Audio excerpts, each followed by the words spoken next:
The Portfolio Committee on Higher Education and Training will conduct an oversight visit to universities and technical vocational education and training colleges in Limpopo from Monday to Friday. It'll assess readiness for the academic year. Last year, the committee met with key post-school education stakeholders, including the Department of Higher Education and Training, universities, TVET colleges, student organizations, and the National Student Financial Aid Scheme. These stakeholders presented their plans to ensure a smooth start to the 2026 academic year. According to the chairperson of the committee, Tebogo Letsie, the committee cannot rely only on reports, rather first-hand, on-the-ground oversight to help them make sure that students have safe accommodation, proper facilities and the support they need to succeed. He joins us now for more on this. Good evening, welcome to Late Edition. What is the scope of your oversight during this visit? Good evening to yourself, Juliet. Good evening to the viewers of SABC at home, and thanks for having us.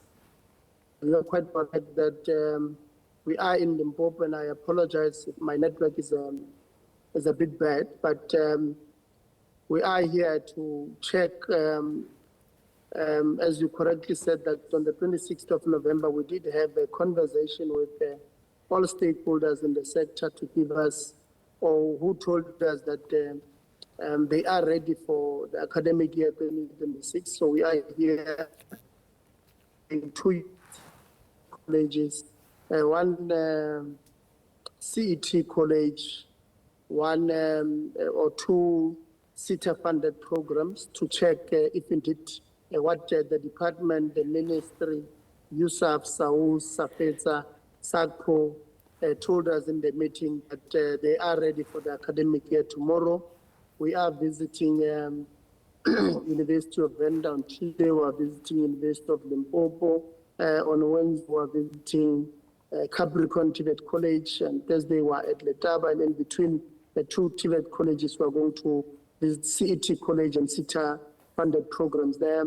The scope of work, obviously, is the state of readiness for the 2026 academic year, update on the registration so far and enrollments for this year, overview of the state of governance, administration, teaching and learning at these institutions, safety and security, including policies and measures put in place in making sure that we kept the incidence of gender-based violence and feminicide, the overview of student academic performance from 2022 to date.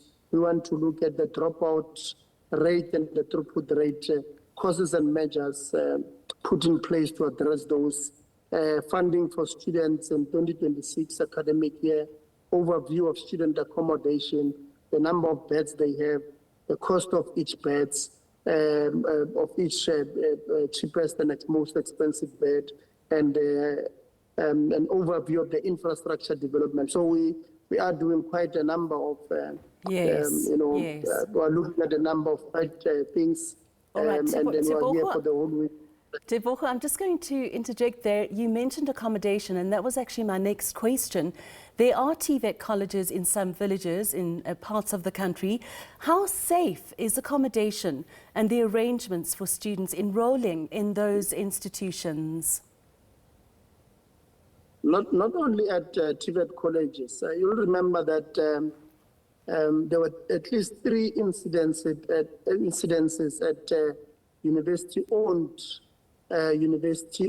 residences at the University of Fort Hare, where at least there were allegations that 3 students would have been sexually violated on campus.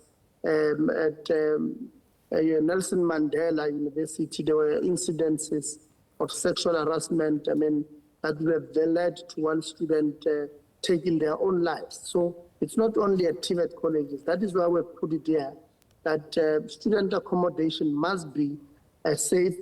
When parents give us as a sector their children, young children who are 17-year-olds, 18-year-olds, who should be able to provide safe environments for them. At TVET colleges as well, across the country, including not only at villages and townships, we do have a number of them where student accommodation is not up to standard. So we are going to Seshego to look at that. We are going to Letaba TVET College in Zanin to look at student accommodation. You'll remember that as the portfolio committee about 2 or 3 years ago, would have informed the nation that at Letaba TVET College, we did have accredited accommodation where our children were being put in shacks and were told that there was some fraudulent activities that would have happened to accredit such things. So I think it was a very good question, but it does not only happen in villages, it happens across, and does not only happen in TVET colleges, it happens including at universities. What we want the accommodation that is safe, accommodation that will make sure that when a parent gives us their children, they were able to return that child back into the family, having a degree, being a better person, not being a person that would have been violated in our accommodation and suffering mental illness. Thank you for that, and just for giving us more information about that, because that's certainly one of the biggest worries of any parent, is what will become of their children as they send them off to varsity or TVET colleges. So the security is absolutely of top priority in looking after these children. You know, there was that fatal shooting of a Walter Sisulu University Deputy Vice-Chancellor last year, and it shocked South Africa's higher education community and led to government calls for improved safety on campuses. Is there any movement to ensure incidents like that and violence against women and, well, anybody who's attending a TVET college or varsity, you know, if there is anything in place already to protect them? We have indicated in our meeting on the 26th of November that universities must not use securities to silence students when they don't agree with them. Universities must use securities to protect staff and students on their campuses. You may remember that last year we lost 300 million worth of infrastructure at University of Fort Hare.